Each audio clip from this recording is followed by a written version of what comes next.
equals, now on this side I have to square, right? So since this is multiplication, I'm going to square each one of these. I square the 5/3, I get 25/9.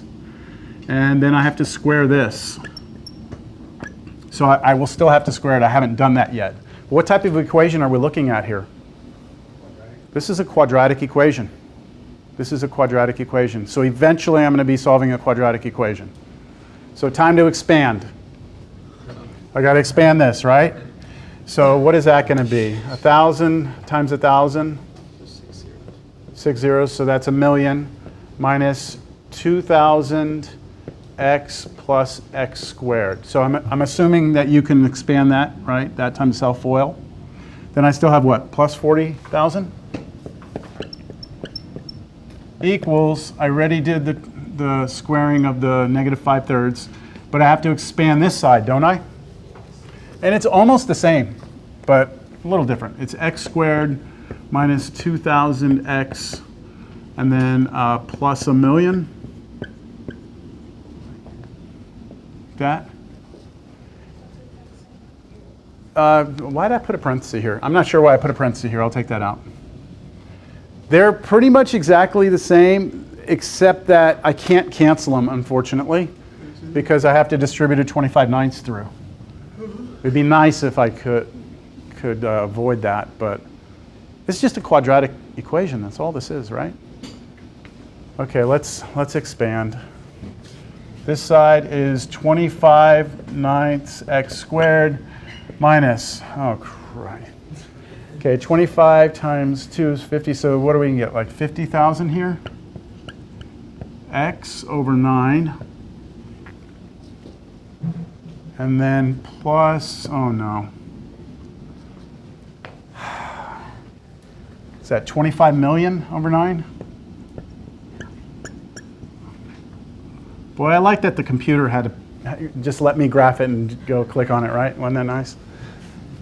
Okay, so then we have a 1,000,000 here. Put the what? The 40. Oh yeah, we can put the 40,000 in there too. So 1,000,000, 40,000 minus 2,000x plus x squared equals that. We're almost there. Look, we've come so far already. I mean, I'm going to just go all the way with this.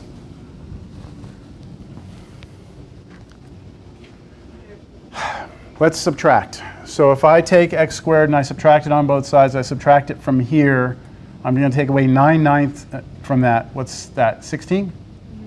16/9 x squared. All right, that takes care of this and this. I have to add 2,000x to 50,000. I'm going to start going to decimals here. I don't feel like dealing with these anymore. So if I take this, okay, I get negative 5555.55, and I'm going to add 2,000 to that. So I should get minus 3555.55x. And then the last thing is take this, and from this subtract the 1,040,000.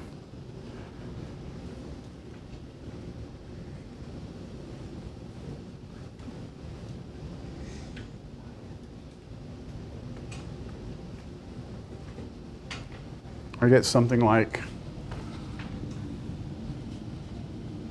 plus 1737777.77 equals 0. And there's your quadratic. And then what about this right here? Just turn that 1.77. Okay, there we go. There's your quadratic equation. So now you go to the quadratic formula, right? Which I'm not going to do, because I think from that point, I think hopefully we're all there. So, pardon me? Oh no, it's just a little preview of the this is not from 4.1. Oh, This is not from 4.1. We're going to build up to this. I'm just going to make sure that's right. Solve 1.777x squared minus 3555.55x plus 17377. 0.777 equals 0. I really hope I didn't make an algebraic mistake. I am missing a 7? Yeah, I am missing a 7. Right there?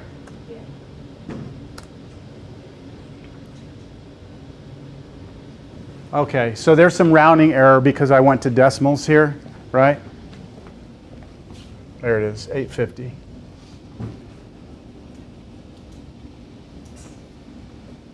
We get the bid, right? Now, here's the thing. Let's say both companies bid the same amount, 600,000, right? And they have to choose one. We know that with our design, right? What did we say how much would it cost us? What was this value again? 380,000, right? So maybe we know like the other companies are coming in and they're coming in at 600,000, right? What I'm trying to say is like, no matter what, you want to optimize, not even necessarily to beat out the other people, right? That's your profit, right? If you just say, just run it straight across, then you're losing money, right? That's money that you could make, right? So you want to have somebody who understands this topic, which is called optimization. You're trying to optimize something. What's the cheapest way to do it, right? Or what's the way to save the most money, right? Make sense? Does that seem more like real world application? You see them burying fiber optic all the time, right? Do you think that they've done any cost analysis of whether or not they should go on that side of the road or this side of the road? I mean, there's a lot more factors involved, right? But you start off with very simple models, and then of course the math can get very complicated because you might have a lot of different variables in there. All right, let's call it a day. I didn't intend on that going that far, but what we're headed to now, our main goal, all right? Oh, I said I would cover the quiz, so I'll do that in the last few minutes. Where we're headed right now is this. If I could summarize the direction we're headed in, here's what it is. We're going to have two different scenarios we're going to look at. We're going to look at functions, and we're going to look at functions on closed intervals. And we're going to be trying to find these maximum and minimum points of the function. That's the first thing we're going to do. And then we're going to look at functions where we don't have a closed interval. So this closed interval means that the function starts and stops somewhere. The example I just gave you started and stopped somewhere because x was the distance down the river, right? The smallest it could be was 0, and the biggest it could be was 1,000, right? So we only have to look between 0 and 1,000. That's a closed interval. We want to find highest and lowest points. Then we say, what if we have a function that doesn't have any restrictions on the interval? Then can we still find highest and lowest points? And these are two different methods. The method for that and the method for this are different. So we'll learn that one first, and then we'll learn this one. And then we'll do word problems after we know how to do this, all right? So that's where we're headed. All right, you're free to go, but I'm going to cover the quiz. If you're happy with the quiz, then you don't have to stay. If you want to see what the answers were, then I'll put them up here real quick. Otherwise, do all of your homework through 3.7, right? And we will officially start chapter 4 through the notes on Thursday.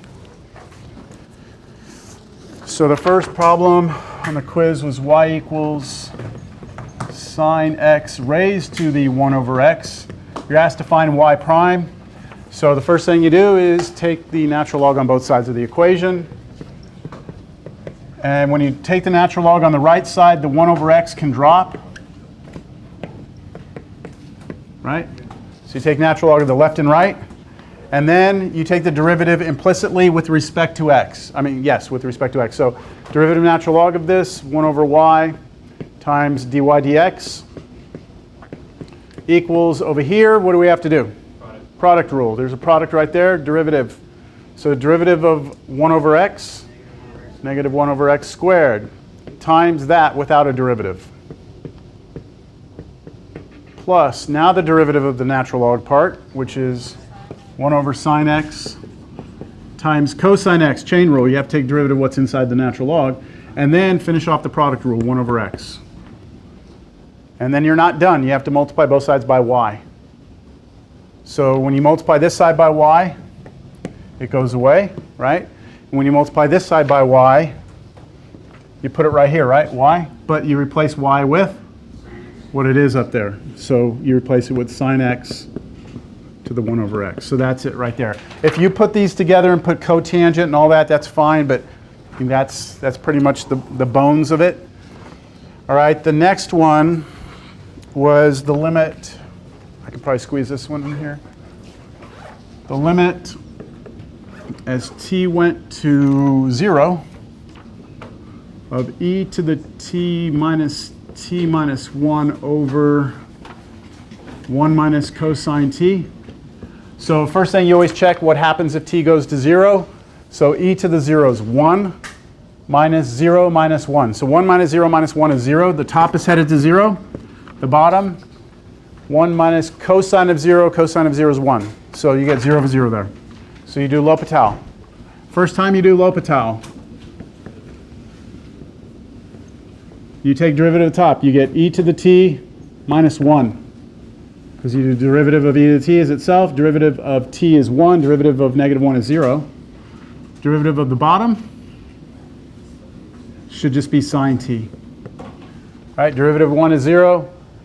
Derivative of cosine is negative sine, but it was already negative, so it becomes plus. And now when you do the limit again, you get 0 over 0 again. E to the 0 is 1. 1 minus 1 is 0. Sine of 0 is 0. So L'Hopital one more time. Okay, derivative of the top is just e to the t. Derivative of the bottom is cosine t.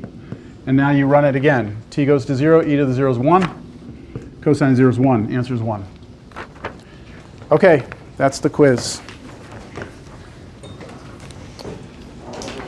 We'll see you on Thursday. E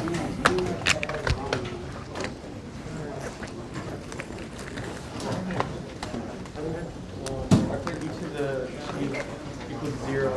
Like e to the 0 equals 0. So